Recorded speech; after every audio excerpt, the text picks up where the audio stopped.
Dear students, welcome to the discussion of multi-level indexing.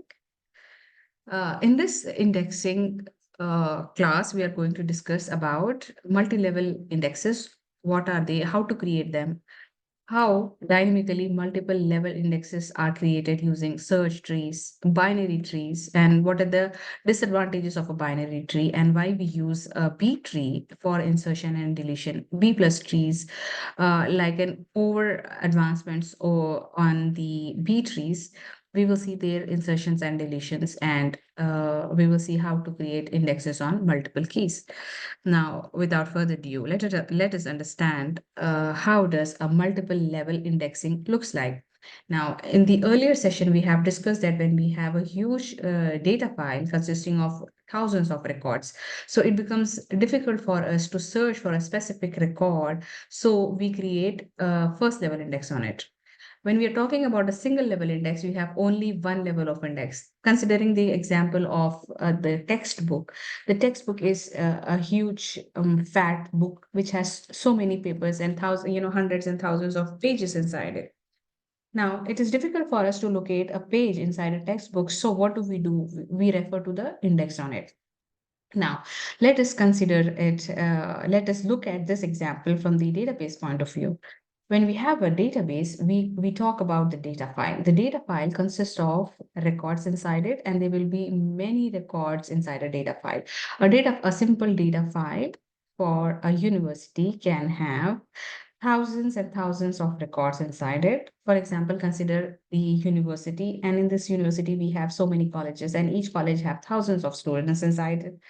So a student database itself could be so huge, and locating or searching for a specific students will become very difficult for the database administrator to locate that particular student with a specific ID without the use of index. So what is done is we create an index on the data file. Now, indexes are lesser in size because in the index, we just create or we just consider having the primary key field as an index pointer, and then the pointer pointing to this record. For example, if I want to search for the 41 record, I do not have to scan through 1 to 40 records. Rather, what I can do is I can go to the first level index, find where the 41 comes, and then directly come using these pointers.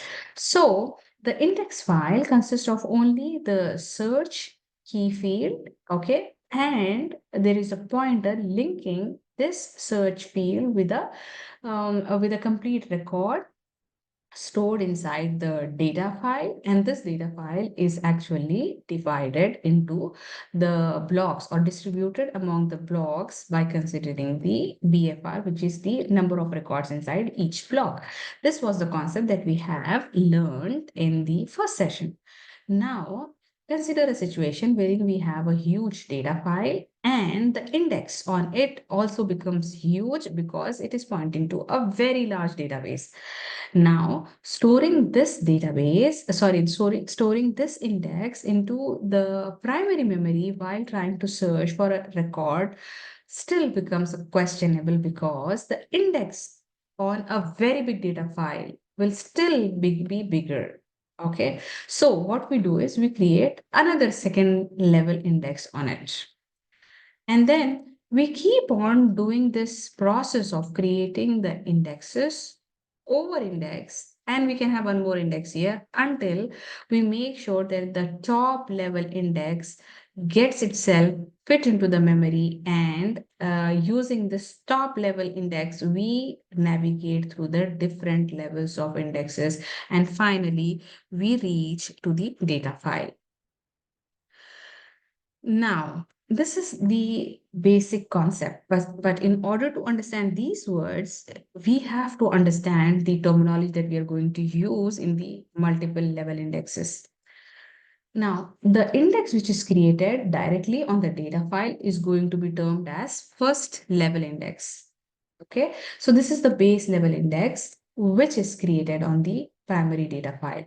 Now, if we find that storing this index into the main memory is not feasible because it is also very huge. So what we do is we create another index over this first level index. And this is called as second level index. But how is the second level and the first level index being connected? They are connected using a block pointer.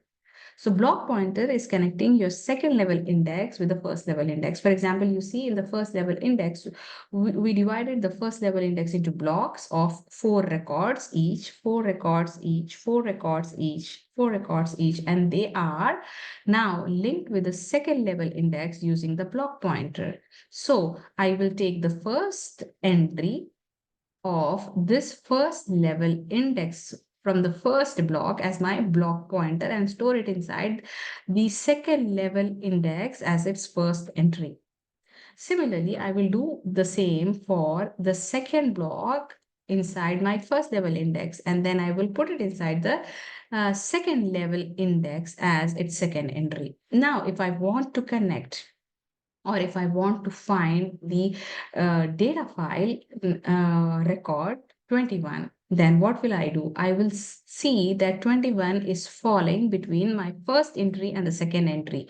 It means 21 is greater than 2 and less than 35. So where will I find it? I will try to find it in the first record entry. So from this first record using this block pointer, I will navigate it to the first level index, which is pointing to my first block, and I will see that the number is 21. 21 is greater than 2. It is greater than 8. It is greater than 15. So I will skip searching all these three records and their indexes. Directly, I will go to 24. Now, I will check here that, 20, my record can fall between 15 and 24. So what will I do? I will check that. I will go to the block pointer of 15 and I will go and search it in this block. And here I will find the block record number 21.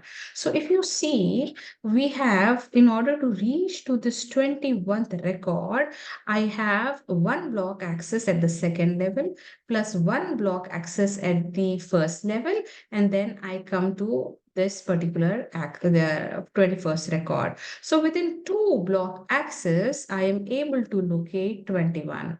Right now, if that is the case, if I do not use the second level index, then what will happen? I will have to search for the first one, second one, and third. In the third scan, I will find. So using the second level index, I'm skipping the first and the second and the third row entries, and I'm directly coming to the 21st record in the data file with one block access plus one block access, and then the finding the 21st one. So how do we find a value inside a multiple level index? How do we find a record using multiple level indexing? We try to find the value, okay, between the range. For example, 21 was greater than 2 and less than 35. So I am pointing to, from the second level, I am going to navigate using the block pointer to the first level, first block. And from here, I'm going to see that falling between 2 and 8 or 8 and 15 or 15 and 24. So it is falling between 15 and 24. So what will I do? I will check it with the 15 first. So I am here itself finding 21st. Right. So similarly, if I try to find a number called as 25, then I will, I will not check between 15 and 24. Rather, I will go to 24 and then I will check here. And here I cannot find 25 record. So I will tell that this record is not available in the data file. So the searching becomes a bit easier. With this concept, now let us learn more about multiple level indexes. When do we create it and why do we create it? The concept of multiple level indexing is to reduce the number of data access in the ordered file. ordered index file. Now, when we want to create a second level index, it is important that the first level index file should be ordered. We cannot create a second level index on the first level index if the first level index is unordered. So for this, the first condition is the first level index should be ordered file. The multiple level indexing scheme can be applied to primary indexes or clustering indexes or even to secondary indexes, as long as the first level indexes have distinct values and they are fixed length and they are ordered. When we have large data file, what is happening? The large data file, uh, on the large data file, we create the first simple index, okay, with the search keys. In our case, the search keys are 2, 8, 15, and 24, okay? And in order to search a record, we should search the index by the search keys. For this reason, we need to keep the memory, keep this first simple index inside the memory. Now, because we have to keep this first level index in a single sequential file, in one sequential file. Okay, so what will in the main memory? Okay, so what happens when we have a huge data file? This single simple index file, which is sequential, will also become very huge, very big. So what do? We divide this into blocks and then we link each block as a single entry into the second level of the index. So it is like you're creating an index on an index. So when you create the first level index, you are reducing the data file, okay, the data file by just picking up its primary search key field and putting it in the index and then linking this index with the primary data file using a pointer. Now you see here, this one is so huge, but here we have the index of size, which is very less when compared to the data file. Now, when this first level index is also big because our data file is very big, the index, although lesser than the data file, but it still itself is very bigger. So what did we do? We are again dividing this first level index into the blocks, and connecting each block as a single entry into the second level index. Now, in the case if the second level is also huge and it cannot be, it cannot be fit or it cannot be stored brought into the main memory efficiently, so we again will divide this second level index into blocks and then link each block with a third level index by its block pointer. So you see here, this is the first level index is the smaller version of the data file. The second level index is much smaller version of the index, and the third level will be more lesser than the second level index. Now here the interesting thing is the number of entries what we have, or the number of records what we have in the second level index. For example, here we have first record, second record, third record, and fourth record. We have 4 records. Here in this block, we are having how many records? 4 records. Now, these 4 records will connect with 4 blocks. Are you seeing? So these 4 records are connecting me to 4 blocks. Now, these 4 blocks are again, in turn, connecting me to the 4 blocks in the primary key, and then the things happen so on. So here these pointers which are connecting me with the block pointer handle, this too is called as block pointer handle, because it is the first place from where this block is starting, and I am connecting this block with my entry using this block pointer handle. So these, the number of records inside this block, also we refer it as BFR, is equal to nothing but the number of fan outs. For example, here I have 4 records, there will be 4 fan outs. Here I have 4 records, there will be 4 fan outs.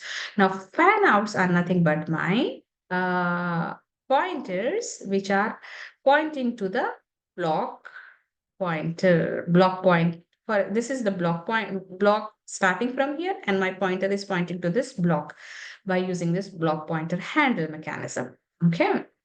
So we have learned a term called as fan out. We have learned a term called as second level index. We have learned the term called as first level index. First level index is always the base level, which is near to the data file. Second level index is the index that we make uh, on the first level index. Now, if I have one more index, that will be termed as third level index. And in that case, if that is the top level, means I will not create any more index on the third one, then third becomes the top level index. In this example, the second level index itself is the top level index. Now, now that is all, about the multiple level indexes. Now, when we do not use multiple index, there will be two problems. What will be the first problem? That this because the first level index is too huge, it cannot be stored as a single sequential file inside the main memory for searching or for for doing different operations on the data file. Hence, the problem is we are going to have more data block access required. Okay, so many disk accesses are required. So that is the reason why we should go and build up a second level index on it. Okay, and the other problem will be because it is too huge, okay, it will consume all the space or most of the space in the main memory, and we want to save the space of main memory, right? We don't want to consume, we don't want to let this first level index consume lot of main memory. So what should we do?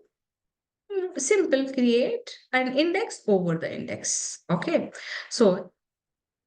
so now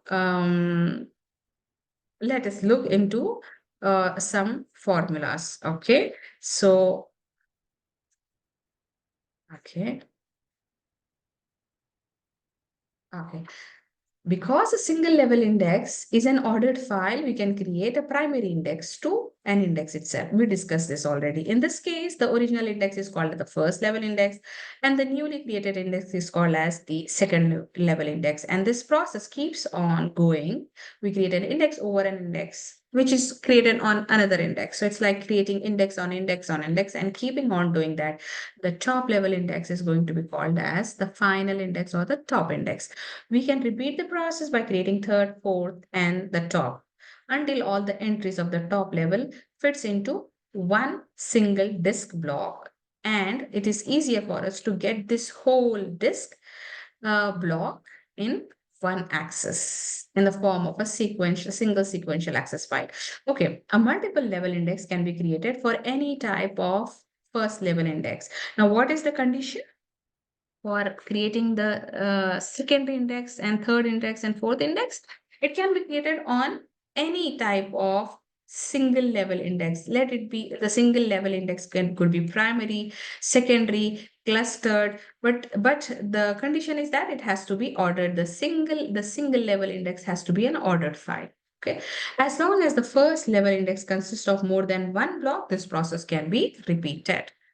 Okay, so again, if you look at it, take a minute and then try to recollect the whole procedure. Okay, now I will give you one more relevant example. For example, if I want to find out Sarah studying in DBMS, okay, so in the university. Sarah studying in DBMS in the university, right? So it will be very difficult for me to search her individually. So what will I do?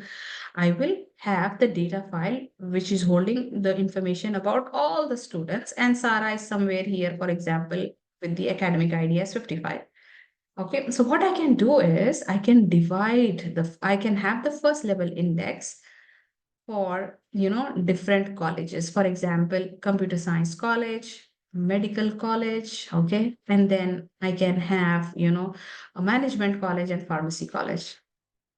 Okay, so then inside these colleges I can have a block pointer pointing to the students using their departments. For example, this is my university, Okay, the university has different colleges. Okay, each college have different departments. Okay, and each department will have, the connections with the students. So here we are going to have, for example, three levels. University is the top level, then we have colleges as the second level, and then we are going to have departments as the third level. And these department third, level index is going to connect it with the students inside it. Okay, let me draw and show you.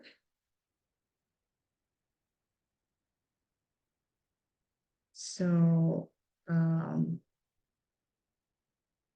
okay, and here, yeah, for example, I can have a university, okay, and this is pointing to different colleges, okay, and these different colleges are pointing to different departments, and these departments are pointing to the data for the students. So this is my first level index, this is my second level, this is my third level index, which is the top index. Okay, so this is how it is done. Okay, now let's move further. Okay, now multi-level indexes can be considered or presented as the search tree. Okay, multiple level indexes can be presented as the search tree. Let me bring the cursor here. Okay, okay. Why? Because you see, okay, let me take the cursor, the highlighting pen. Okay,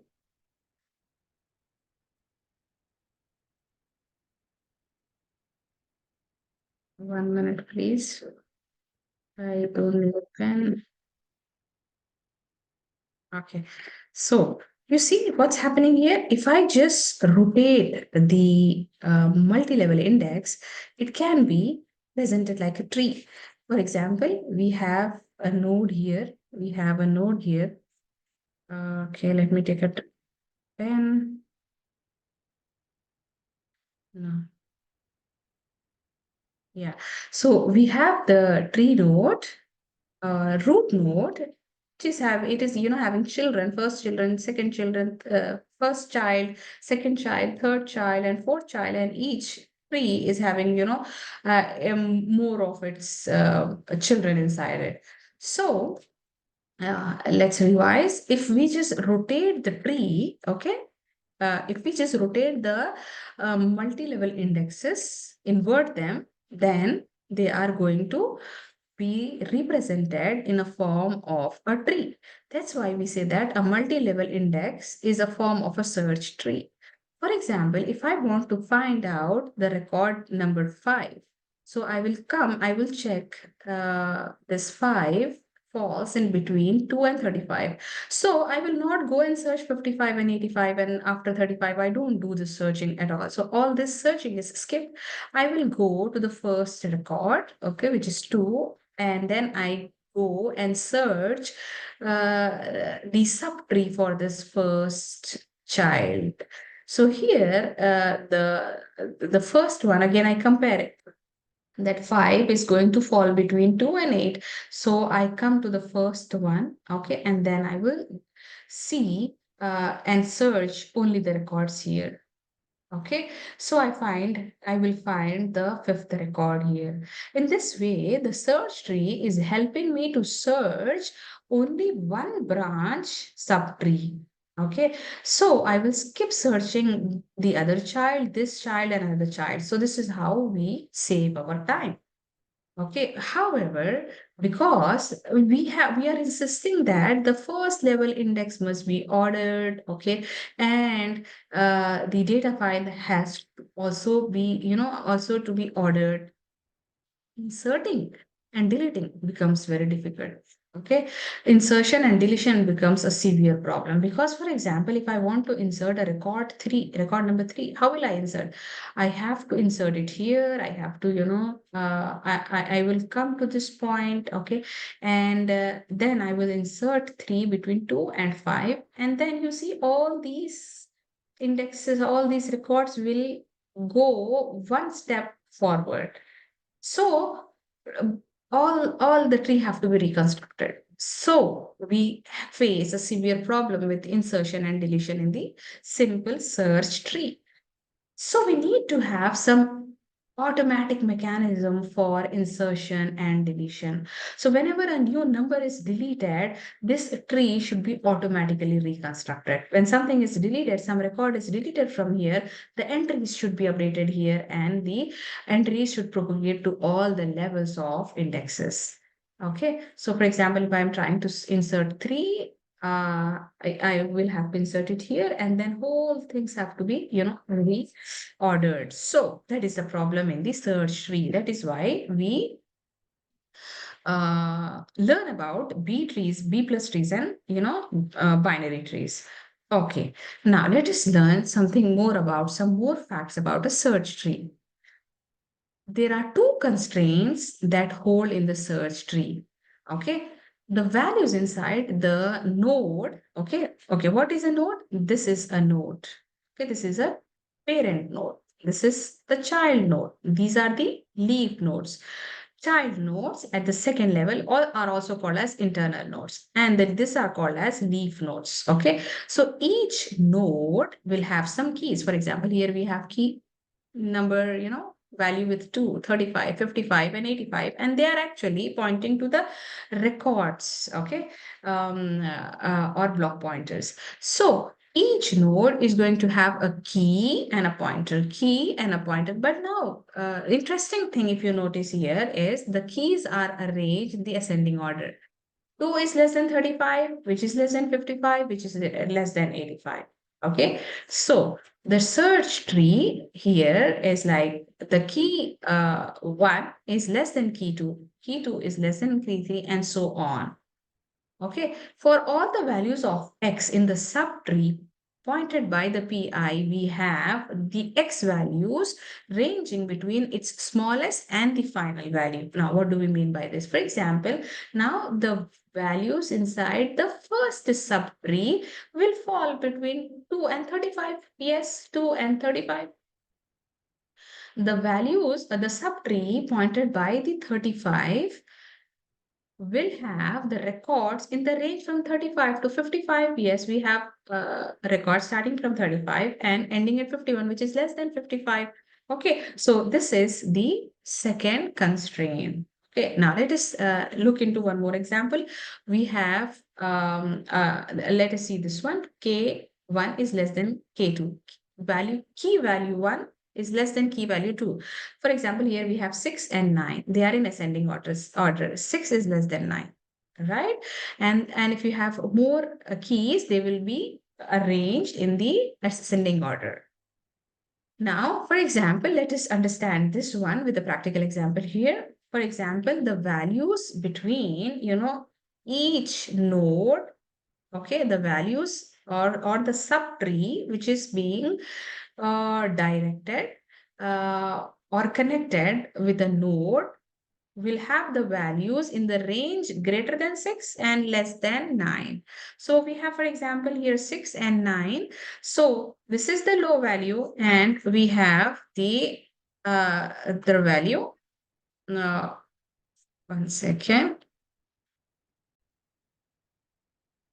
Now, with these two conditions, let us proceed further and see how we take care about automatic insertions and deletions, and then rather, simple insertions and deletions that creates or that recreates or reconstructs the tree automatically. Now, when we are talking about the search tree, it is also very important to understand what is the order of tree. The order of tree tells that how many children it can have and how many values a node inside it can have. For example, a search tree of order 3 is going to tell me that I can have maximum p minus 1 keys and p number of children inside it. For example, here we have p is equal to 3. It means maximum it can have 2 values in each node. And there can be how many children? There can be 3 children. If the order is 3, number of children with per node can be maximum 3. Okay, now let's see that with one more example. Okay, let's move. Okay, now here okay, we discussed this that the pointer will have the subtree whose x value will always be less than this key. Okay, so we discussed this. Now let us talk about the order of tree. The order of tree is the maximum number of children per node. So if order is 3, it means it can have how many children? 3 children. But how many values it can have? It can have only maximum 2 values. Okay. So each node have 2 important parts inside it. One is called as the tree node pointer, which is connecting one node, or the parent node with its child. And this child is connecting itself with the other child. So this becomes its left tree.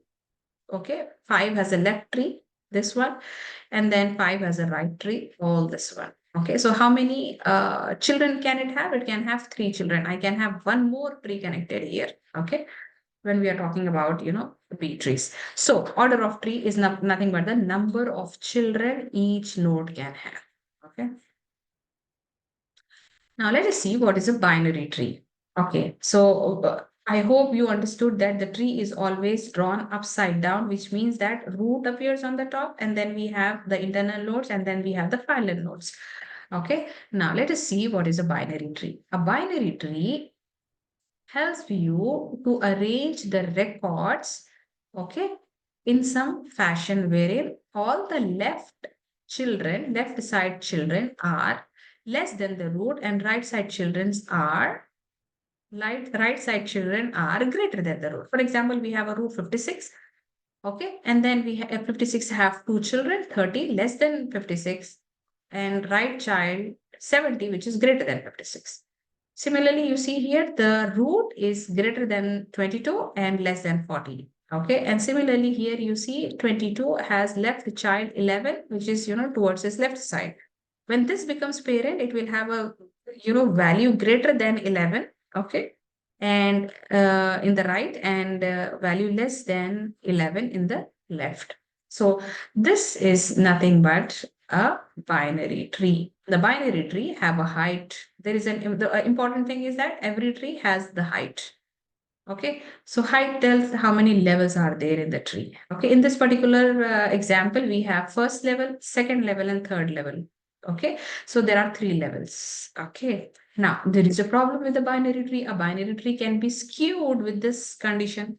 For example, we can construct a binary tree like this when we have values 1, 3, 4, 5, 6, or it can be constructed like this. Now, what is the problem here? Here, the height of the binary tree is, 1 and 2, 3 levels. But here we have 1, 2, 3, 4, 5. Many levels can come.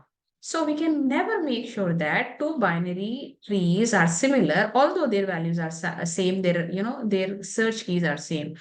Now, this gives us a problem of maintaining the height of the binary tree because it can get skewed. For example, you see here the condition of the binary tree tells that the root should be less than the right subtree, right child, right? For example, 1 is less than 3, 3 is less than 4, 4 is less than 5, 5 is less than 6. So this is also correct binary tree. This is also correct binary tree. Here also we are saying 5 is less than 6 and 3 is, sorry, 5 is less than 6. So 6 is greater than its root. Right child is greater than the root and left child is lesser than the root. And this is also correct and this is also correct, but they are not identical. They can, the binary tree can easily get skewed, okay, towards the one side.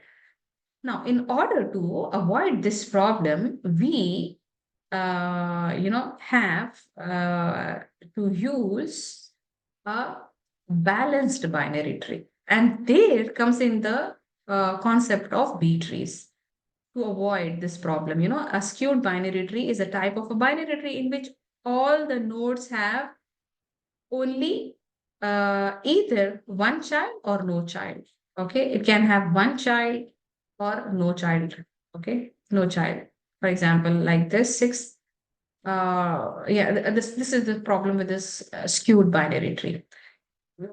And the other thing is that the height of the binary tree has to be balanced. So when we make sure that the height is going to be balanced, then the concept of binary tree comes. Sorry, B trees. This is called as B tree. Okay, there is a mistake here. Okay, I am just going to correct this. Okay, so let me take a pen. This is not binary tree. This is B tree. When we balance the binary tree, when we balance the binary tree to have equal number of children at all the nodes, have properly balanced height, then it becomes the B tree. Okay, so let's see how we do that. Hmm. Searching, there are two problems with the search tree. Okay, insertion and deletion may result in a skewed tree. Okay, insertion and deletion may result in unbalanced tree. Okay, so we do not, so it doesn't guarantee that all the nodes are uniquely distributed with the leaf nodes or the children. And it do not make the search speed uniform, because if I have to search a value 3, I can just get, uh, for example, 1. If I have to search 1 in this tree, I have to come from 5, then 3, then 1. But here I'm just finding it into the first go. Similarly, if I have to search 6 here, I have to go to first, then 3, then 4, then 5, and then 6. But here in this tree, I can find 6 in the second axis itself. So the speed is not uniform. Now, a balance property of key should be maintained. And that is what we do by using the B trees and the B plus trees. That is what is done using the B trees and the B plus trees. Okay, so we take care of the B trees and the binary trees, solve this problem of searching with a uniform speed, and it guarantees that all the nodes are equally distributed with the children, so that no one child is having many children, and and in opposite, no other child can be left without any children. So it's like a family wherein each family member is having equal number of children. Okay, now let us see how to create a B tree. Okay, so I will stop discussing here, and then we will discuss about the B trees in a separate video.